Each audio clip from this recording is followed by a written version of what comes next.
Est-ce que le statut LMNP est mort en 2024? Est-ce qu'il va mourir en 2025, en 2026, en 2027? Ça fait des années qu'on entend plein de choses sur le statut LMNP. Donc j'ai décidé de te faire une vidéo pour bien tout expliquer. De base, on fait de l'immobilier pour ce que ça crée comme richesse pour ton patrimoine. Tu te donnes aussi une prestation de service, donc tu fournis un logement à des gens. Donc c'est plutôt cool. À la base, on fait ça pour s'enrichir, pour enrichir son patrimoine immobilier, se créer un revenu complémentaire et ensuite on attaque le statut fiscal pour optimiser sa fiscalité et pas le contraire. Donc au final, en soi, le LMNP, c'est mieux s'il est là et s'il n'est pas là, on trouvera autre chose. Maintenant, l'objet de la vidéo, c'est de savoir si en 2024, c'est encore pertinent réellement de se lancer sur l'investissement en LMNP. C'est loueur meublé non professionnel. Il y a LMP, loueur meublé professionnel. On est LMP, on est LMNP quand on investit en non propre ou en indivision. Du coup, on pourrait se poser la question, est-ce que c'est plus pertinent d'investir en indivision, en non propre ou en société? On voit d'année en année que, depuis un certain temps en tout cas, la fiscalité en société est plus stable que la fiscalité des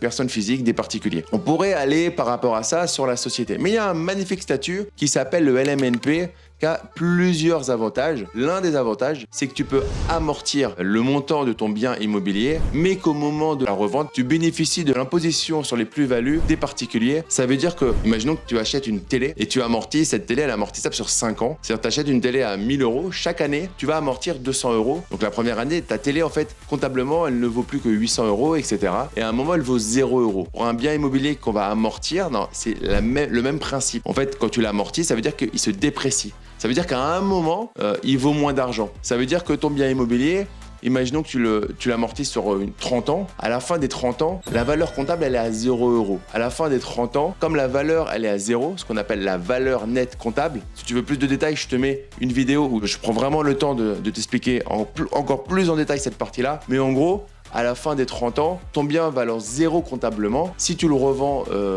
300 000 €, tu vas avoir un impôt sur la plus-value de 300 000 €. Or, avec le statut LMNP, si tu revends ton bien au bout de 30 ans, le montant de base qu'on va prendre comme valeur nette comptable, c'est le montant auquel tu as acheté. Et en plus de ça, tu vas bénéficier des abattements sur la plus-value des particuliers, c'est-à-dire que à partir de 5 ans, tu as des abattements sur l'impôt, sur les prélèvements sociaux, et au fur et à mesure, tu vas payer de moins en moins d'impôts et de prélèvements sociaux. Et ça, c'est quelque chose qu'ils sont en train de regarder au niveau de ceux qui nous font nos belles lois. Ils ont plutôt dans le viseur aujourd'hui, dans le LMNP, plutôt la partie location courte durée. Comme on le sait tous, il y a une crise du logement et du coup, ils sont en train de pénaliser fortement les loueurs en location courte durée par plusieurs points. Le premier, c'est ce point sur la fiscalité de la plus-value où ils vont potentiellement appliquer ce que je viens de te dire, c'est-à-dire il y aura en fait une imposition qui sera sur 300 000 €. Ton bien vaudra 0 comptablement. Donc 300 000 € tu l'auras vendu, donc ça veut dire 300 000 € moins 0. La plus-value, elle sera calculée sur 300 000 €. Et en plus de ça, tu n'auras pas d'abattement. Du coup, autant dire que tu vas te faire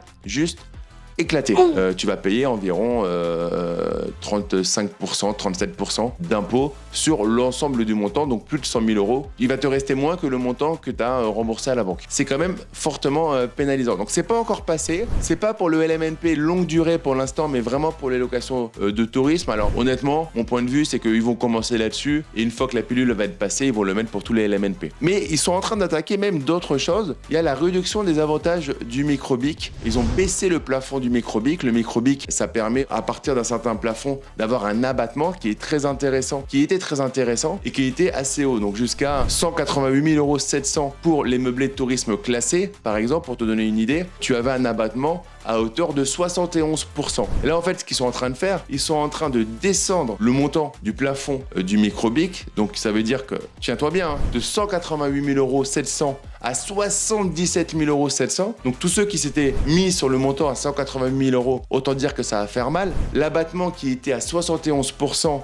ils vont le passer, enfin, ils voudraient le passer à 50%, voire le passer carrément à 30%. Donc, les discussions là, en gros, elles sont pas bonnes, mais alors pas bonnes du tout pour le meublé de tourisme, pour la location courte durée. En gros, quand tu as un bien en location courte durée, l'idée, c'est de le classer, de le passer classé. Et à partir de là, tu avais le droit à des abattements vraiment intéressants. C'est-à-dire que tu t'es imposé sur 29% de ton bien, de tes revenus, donc ça devenait plutôt cool, quoi. Et là, tu vas te prendre une imposition beaucoup plus forte. Si ça passe pas en 2024 réellement à 100%, ça passera en 2025 ou en 2026, mais en tout cas, ça va passer dans les 2-3 ans qui arrivent. C'est à peu près évident. La question qu'on qu'on peut se poser du coup, c'est est-ce que c'est la fin du LMNP et est-ce que si toi tu fais du LMNP en longue durée, tu risques grand chose. Alors j'ai envie de te dire, c'est un point de vue que j'ai depuis maintenant un petit moment, le LMNP c'est bien de le faire sur la première enveloppe des 23 000 euros. Vous faites du LMNP sur la première condition qui est de ne pas dépasser 23 000 euros. Vous faites 1 ou 2 projets ultra rentables là-dessus pour vous dégager un cash flow très intéressant et du coup comme il y a une transparence fiscale, on va pas rentrer dans le détail là, mais en gros c'est très intéressant d'avoir un projet en LMNP jusqu'à 23 000 euros de revenus à l'année et très rentable. Ça c'est ce que vous faites et à partir de là, une fois que vous êtes arrivé à cette première assiette de 23 000 euros, je pense qu'aujourd'hui le sens de l'histoire c'est de passer en SCI pour se protéger un peu de toutes ces variations, de ces chamboulements qui peuvent te faire payer le double d'impôts d'une année sur l'autre, etc.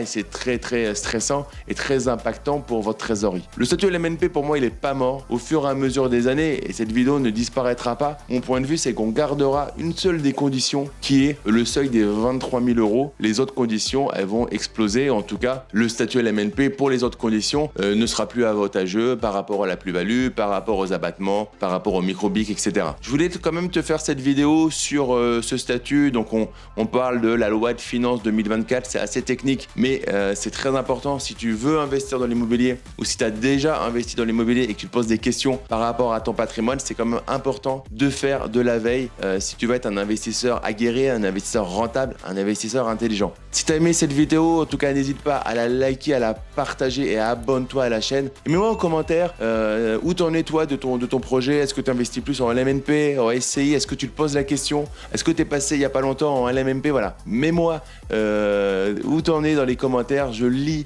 et je réponds personnellement à tous les commentaires. Et pour te remercier d'être resté jusqu'à la fin de la vidéo, je t'offre une formation que j'ai fait avec mon frère qui est avocat en droit des sociétés.